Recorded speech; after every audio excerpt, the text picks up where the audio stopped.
Okay, what's up, everybody? Good morning. Welcome to a Hump Day edition. Morning Scone presented by Brock, the Baton Rouge Orthopedic Clinic. Remember, Brock Rock and Wine presented by Audi of Baton Rouge coming up Saturday, July 27th. Parish Construction and Roofing. Visit parishbuilt.com. Love to help you with that free, no obligation roofing inspection. And very pleased also to welcome Unique Physique on to Morning Scone. Might need to make that logo a little bit bigger, but there they are. We'll tell you more, of course. Semaglutide, tirzepatide, all the rage as far as people on their weight loss journey. No contracts ever and affordable. You can learn more at Unique Physique. So check them out. Love to tell you more about that. Been fortunate enough to meet the folks over at Unique Physique. Great people. It's the weekly injection that you've heard people talk about that basically everybody in the world is taking now. And you want to lose some weight? Great way to help. So Unique Physique. So check it out.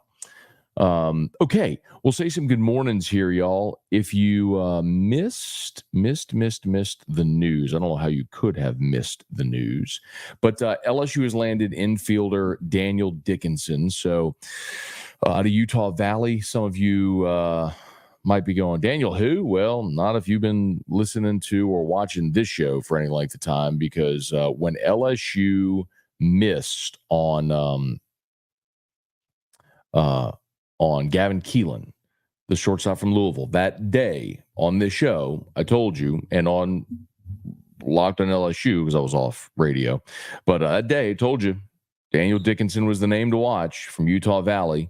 Eddie Smith, former LSU assistant, was the Utah Valley head coach. By the way, Eddie Smith got the job at Washington, replacing Jason Kelly, who left Washington to go be the pitching coach at A&M. Anyway, Eddie Smith was there at Utah Valley, was the hitting coach under Maneri in 2020 and 2021, played for Maneri at Notre Dame, and was a pretty natural connection and tie there. Dickinson is a phenomenal player. Joe Doyle, we've referenced this, but Joe Doyle, who's a scout, consultant, content creator, does less scouting draft stuff, probably had the highest praise for Dickinson. Called him he's got him projected in 2025 as a first round draft pick. Here's the tweet from Doyle. Massive get for LSU as Utah Valley infielder Daniel Dickinson is headed to Baton Rouge. Slashed 367, 469, 661 in 2023 with 18 homers and 32 stolen bases. A projected first-round pick in 2025 with similarities to Alex Bregman. Also, Joe Doyle went on to say he noted that Dickinson has 1 strikeout and 41 plate appearances in the Cape Cod League so far this summer. He writes, it's elite bat-to-ball skills. Premium athletic testing suggests more is there to be unlocked. Will likely play second or third, but did get 10 starts at shortstop in 2024. He should lead off for the Tigers. So, again, you're talking about the massive get that everybody has been waiting for here. With LSU baseball, you get an elite high-level infielder that is a day one starter. Like, he is plug and play somewhere on your infield. Second, third, short, he will be plug and play somewhere on that infield. Could very well be your leadoff hitter. Adds pop with the bat as well. So a massive get, the one you've been waiting for, Daniel Dickinson. And I don't mind sharing this because I was able to confirm it, that I've confirmed it now from 2 different sources independently, that the NIL offer that LSU made Gavin Keelan was $250,000. That was not through the LSU collective. So sometimes, coaches have their handful of high-level supporters for their program they can go to and say, hey, we have an opportunity to get this player. Here's what it's going to take. Can we do an NIL deal? And so sometimes, business owners, whatever it may be, may prefer to do an NIL deal on their own to get the benefit for their business as opposed to donating the collective, if that makes sense.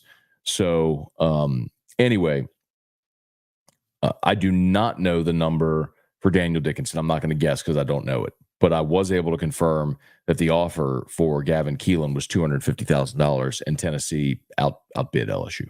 So, and that was the highest dollar amount NIL offer that LSU had made any player. So, you got one of them, which you needed. So now you can sort of build your infield around knowing you've got Daniel Dickinson, Stephen Milam, and then you wait and see what happens in the draft with Jones and Braswell, and you go from there. Okay, let's say some good morning, y'all. Do me a favor, YouTube, smash that like button, subscribe to the channel. If you're there on Facebook, please follow along on the profile and share the post. We appreciate y'all greatly, as always. Jason, good morning. Gary Petrie, good morning. Gary, I don't think you were first today, man. It looks like Jason beat you by a smidge. But keep on plugging away. Hashtag goals. Wendell Norman, good morning. Hey, Brian, good morning. From Rotterdam, New York. Who's your top 3 in baseball of all time? At LSU or like in Major League Baseball? At LSU, it's tough because I think you have to separate pitchers and position players. And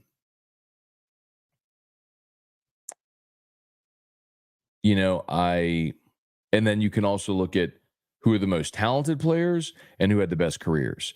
This is not prisoner of the moment. I think Dylan Cruz absolutely has to be on the list. I think he's the best. He is the best position player ever to come through LSU. 5-tool guy, hit for power, hit for average, speed, glove, arm, all of it. Number 2 pick, won a national championship, 3-year starter. I mean, Dylan Cruz is absolutely on the list. I would need some more time to think about the others. I would have Todd Walker, and I think those two, as far as the position players, are a certainty. And I think my third would have to be Eddie Furness. And the tricky part with Furness is because he didn't go on to have the great professional career. A lot of people may dock him for that. And I think it'd be very easy to say Bregman because he was great while he was at LSU, and has gone on to have an all-star career in Major League Baseball. Yeah, but then you do wonder, okay, well, like Eddie Furness also won 2 national championships, won the Dick Howser as the National Player of the Year, still holds SEC records today. I mean, his career at LSU is right up there among or as the greatest. So, and then pitching, Ben McDonald, Paul Skeens, Aaron Nola would be my 3. Brian Penton, let's see what hotel you're staying in Vegas. We will be at Mandalay Bay. Cajun Country Morning is the event in Lafayette, meet and greet again. Will there be food? Yeah. So food, beverages. In the morning, there's like, so anyway, today AFR at 520 Jefferson there in Lafayette downtown. So anybody feel free to come on out. And the entire lineup of show for the day is broadcasting right there for the lineup, the ESPN Lafayette lineup. So Kevin Foote, RP3, D'Lo and Mesh, Jordy Holtberg, the local lineup will be there at 520 Jefferson all day, and then AFR from 3 to 6. So they will have, I know they have like breakfast, brunch stuff in the morning. Later in the afternoon, they'll have more food and then adult beverages in the afternoon. And yes, absolutely, anybody's welcome to come out, mingle, meet and greet. Food, beverages, great spot in downtown Lafayette. So really hope y'all spread the word and hope see a lot of y'all today there at 520 Jefferson, downtown Lafayette. So Sean, hope to see you there, man. I'm sure it sounds like you're going to stop by, which would be great. And I did confirm with Ray as well that they probably are planning to have people maybe linger and mingle for about an hour after AFR. So you're probably through that 6 o'clock hour. So come on out, man. It'd be great to see you. Brad, what is it about Joe Testa that you don't like? Is it just the way he calls it? I think Joe Tessitore is a wonderful person. I've had the chance to meet him. I think he's phenomenal at calling boxing. I think for my taste, he is way too over the top. Um, the call of a 3-yard carry doesn't need to be a Picasso. It can just be a 3-yard carry. So it's just so much. It's such a word gumbo. It's like, man, you're doing TV. Let let the images on the screen tell the story. You just add some perspective there. But anyway, so he's calling double. That's what he's asking about. They announced Joe Tessitore's calling WWE, and I think that's awesome. I think he's perfect for that.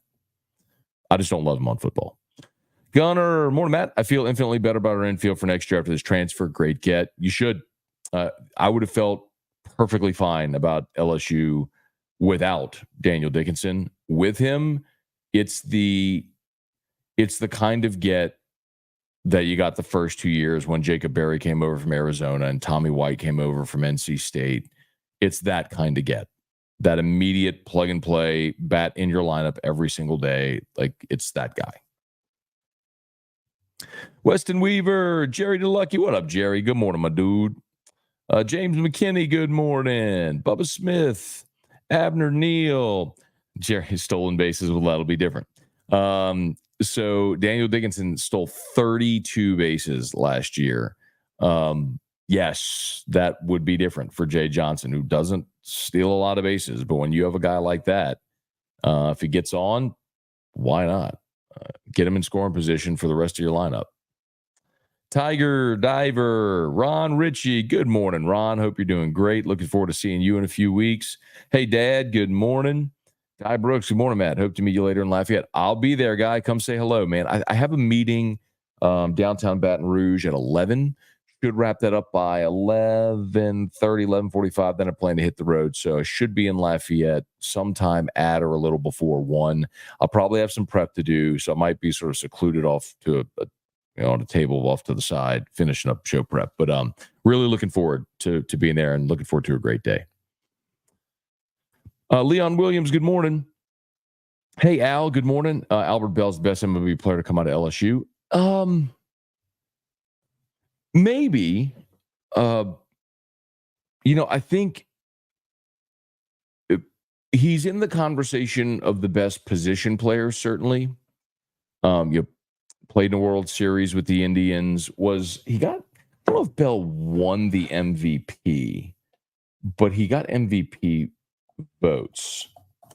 Certainly was an all-star. Did he win the MVP?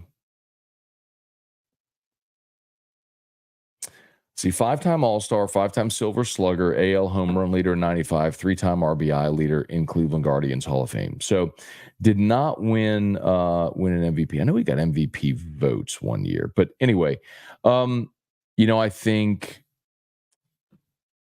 Bregman, who's already won 2 World Series, has been a 2-time All-Star Game MVP.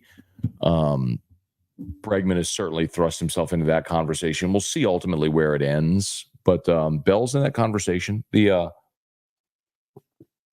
problem for Bell when you start talking about like the greatest LSU careers is he didn't have the greatest LSU career and it ended unceremoniously. That's often why he's not included in those conversations. Kelly Groves, good morning. Thomas Lamont, love what Jay's doing in the portal. A lot of smaller school guys, but even if half of them pan out, we are sitting pretty. Yes, but I'm glad you brought that up, Thomas. I don't really understand the freak out with the smaller school guys because we've seen LSU do this every year in the portal. If Fidel Ulloa last year came from junior college and he was like your first arm out of the bullpen this year, 96 from the right side. Paul Skeens, we know, came from Air Force. Eric Raiselman was at the University of San Francisco. You know what I mean? Like Paul Gervais was was that like a Division II school? But the thing about Paul Gervais was at Wake Tech Community College, then Pitt Community College. I mean, nobody wanted him. And then Jay Johnson was like, "Oh, okay."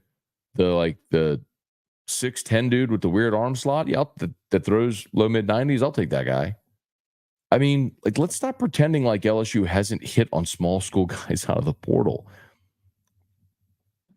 I mean, Brandon Larson was a JUCO guy that came to LSU and hit 40 bombs. What are we talking about? Lowell, good morning. Prods up 96. What's going on? Hey, trivia, good morning. Glenn, morning, Matt. Do you think Archie Manning is worthy of election in the NFL Hall of Fame? Um,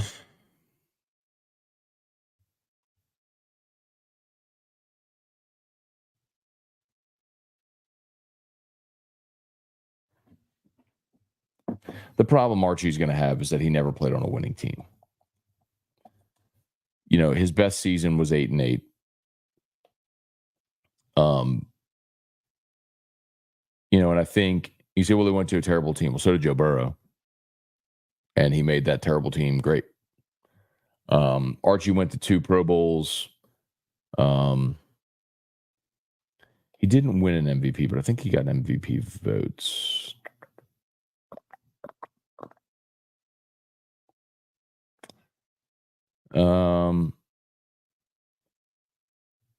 He was all NFC. So there were 7 and 9 and 78. Pro Bowl in 78, 79. You see what I mean? It's like he was just on bad teams, man. He went to 2 Pro Bowls, but no. I don't. I mean, the standard for the Hall of Fame is just much higher. You know, we're sentimental about Archie here, because until Drew Brees, he was the greatest, Saint ever.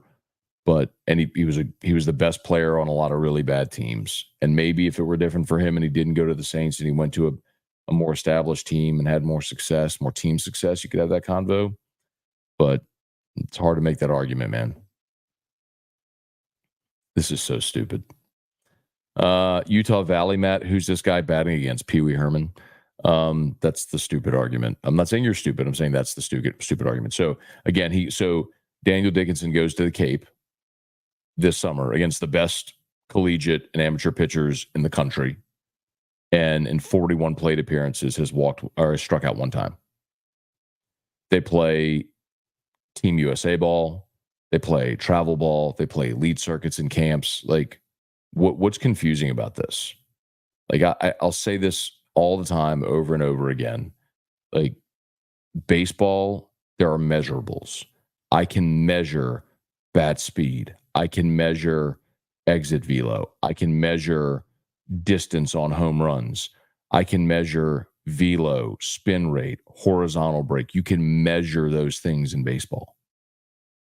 It's not like a running back that ran for 1,500 yards at the JUCO level and you're wondering if it'll translate because he was going against defenders who just weren't the same. Like, there are high schoolers that throw low mid 90s that aren't draftable prospects now. Like, sometimes you go through the recruiting process when you're from a small town in Washington State and you fall through the cracks and you end up at Utah Valley. And over your 2 years there, you rewrite the entire record books and scouts are looking at you as a projected first round pick next year. If all you see is Utah Valley, then you're missing on a great player. But that doesn't surprise me from some LSU baseball fans because, like I say every year during the season, LSU baseball fans, by and large, aren't great baseball fans. They're great LSU fans that support the program because the program wins. It doesn't necessarily mean they love baseball. They love LSU baseball because it wins. That's a case in point right there. Damon, good morning. JMJ, morning, Matt. Who's the wide receiver out of Bishop Corman in Vegas? I'm just hearing about the last couple of days. Real shot or just a hat on the table? Hey, man. So we had Shea Dixon on the show yesterday on AFR like we do every Tuesday.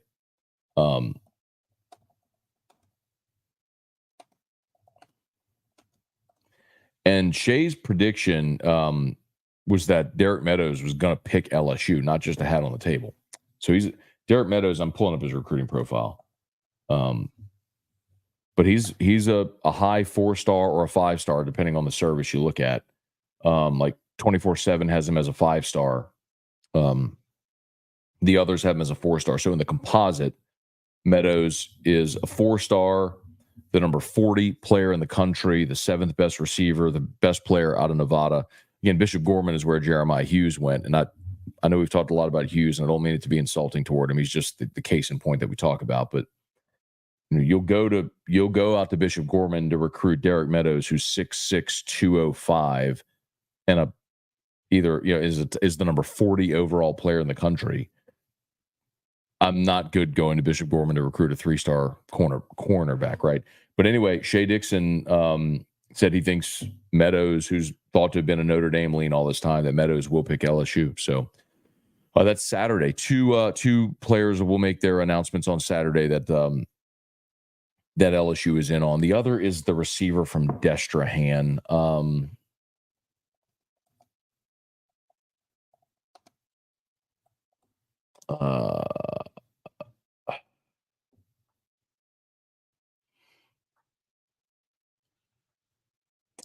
Hang on, I'm gonna find it. Philip Wright. I'm gonna find it. Philip Wright's the 13th best player in the state of Louisiana for 2025. Everyone thinks he's going to commit to Michigan this weekend, but whenever what Shea told us yesterday is ultimately when signing day gets here, he thinks he'll be an LSU Tiger if LSU stays on him and really wants him. So two receivers set to make their announcements on Saturday. We'll see how it goes for LSU. Sorry, that's the one I read. Caleb, morning, Matt. You nailed it. I remember you mentioning this guy. Natalie Martin, good morning. Hunter Broadhead, he should have won, but did not have the best relationship with the media. Darren Reeves, morning, Matt. I'll take Jay Johnson 10 out of 10 times if asked who I would choose, Jay or Tony V. Trust in Jay Johnson. Absolutely. He's just the most relentless, tireless worker. Tony is a great worker and all that stuff too, and he's got the great benefit of Tennessee's NIL budget. But Tony also likes to play a lot. Like Vitello drives a Maserati to the field. He's got a condo, I think, like in Austin, and he likes to go single guy, wealthy, good head of hair, good beard. He likes to play a lot too. So okay.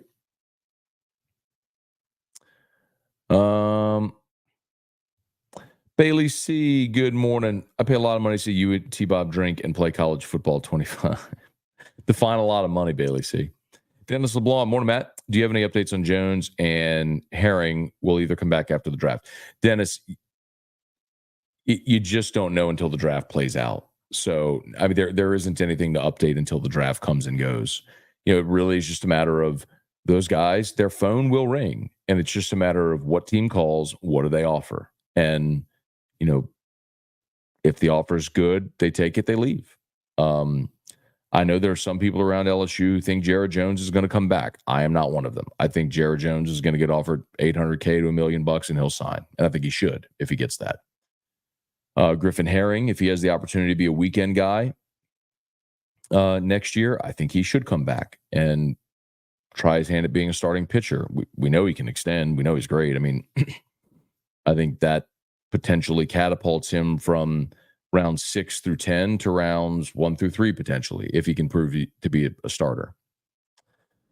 Melody, morning, Matt. Love this get. JJ gets diamonds in the rough because he has vision. Yeah, I mean, he's found some of those guys. Like Paul Gervais is a great example. This isn't a diamond in the rough. This is just a diamond. This is a projected first-round pick that everybody wanted. Thomas Lamont, awesome you're coming to Lafayette. Been listening to you since 2018 or so. Try to come by. Come on, Thomas. It'd be great to see you, man. Y'all, please smash that like button if you would subscribe to the channel. Remember, Brock, Rock, and Wine coming up Saturday, July 27th. Y'all get your tickets, brortho.com, brortho.com.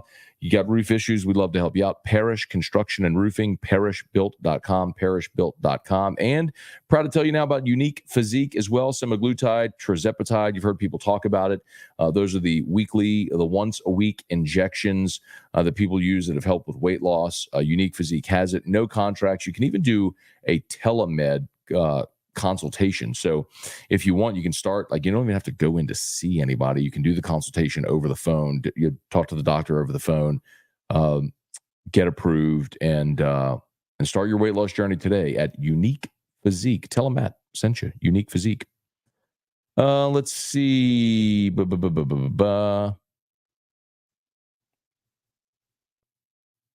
Sorry. Let's see. Bobby Boucher's lawnmower. Small school mentality is almost irrelevant in baseball. Not completely, but almost. Talent disparity is more balanced by a landslide in baseball. Ethan Davidson, is there anyone else that LSU baseball may target the transfer portal? Yes, Anthony Ianson is a pitcher that they brought in for a visit this past weekend. The bad news about Ianson, and Ianson is a righty who's 95, 97, slider at 83, curveball 75, 77. Team USA guy. He's a dude everybody wants. He visited LSU last weekend, left LSU, went to go visit Wake Forest. After Wake Forest, he's going to Florida, then to Tennessee, then to Texas. So I'm going to go ahead and guess that he's not going to end up in Baton Rouge because one of those schools is probably going to drop a bag on the kid and he'll end up there. Shane D, what's going on? Gotcha, man. Yeah, I mean, look, nothing contentious, but like that's the problem. Just I've been going to games since 4 with my family at the old box. We've lived a charmed existence. No doubt, dude. Like, I'm with you. I've been doing the same thing. But it's like the point that I would make is this. So you've gone to LSU games. Do you sit around and watch other college baseball games? Or do you just watch LSU baseball games? My guess is like, here's the like LSU football fans will sit there on a Thursday night and watch Wake Forest and Louisville because it's college football and it's on. You're probably not going to sit there on a Thursday night and watch Wake Forest and Louisville in college baseball just because it's on. Like, that's the difference.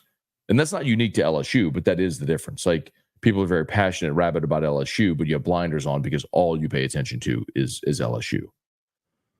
Deltona Doug, I was watching Fournette highlights for about the 50th time last night. Can't help but think about Caleb Jackson. Could be the closest to that we've seen.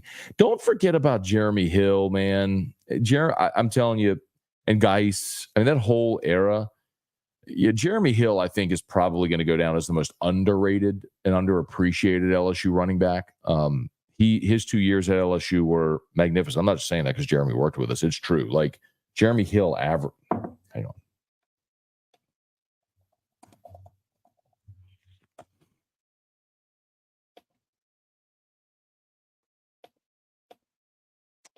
Jeremy Hill.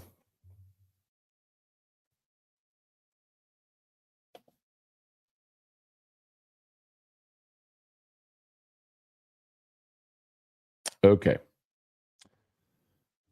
Why do they just have 2013 on here? Anyway, 2013, Jeremy Hill played in 12 games, had 1,400 rushing yards on 200 attempts. He averaged basically 7 yards a carry on 203 attempts, 16 touchdowns. He was awesome. Why don't they have 2012 stats on here? It's weird. There you go. One of the best true freshman seasons in 2012, 755 yards, 12 touchdowns, 8 catches for 73 yards, despite playing in just 4 of the first 6 games. I'm telling you, dude, it was a short burn, but averaging 7 yards a carry in the SEC is pretty incredible. For comparison,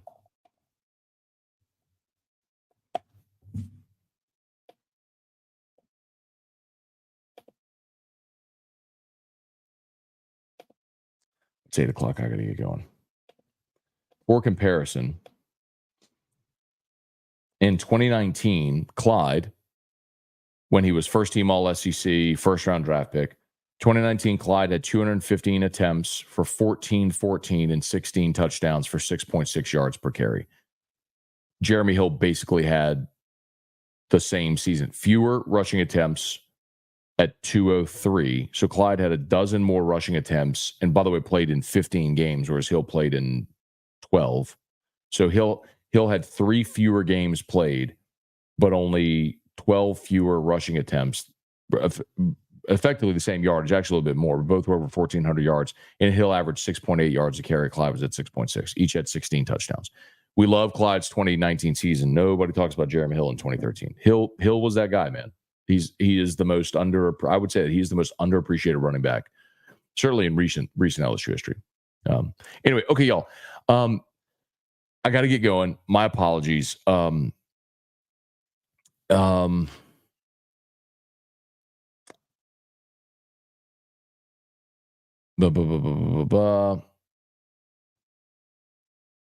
got to go. It's 8:01. I got to get moving. My apologies. David, good morning. Kirk, any news on the defensive line front? Yeah, I mean, I think their defensive ends are going to be really good. Oh, thank you, Rocky. Make them great. I need to make sure I need to go to the parish office and get hats. Okay, now I really have to go because I do have to go to the parish office and get hats. Okay. Y'all have an awesome day. I'm sorry to run. YouTube, please smash that like button, subscribe to the channel. Facebook, like the page, share the post, all that stuff. We appreciate you for being there. And of course, remember, get your tickets for Brock, Rock, and Wine, Saturday, July 27th, brortho.com. Hope to see y'all there. Okay, have a great day. Locked on LSU's already live and AFR at 3 from Lafayette. Hope to see a lot of y'all there. Peace.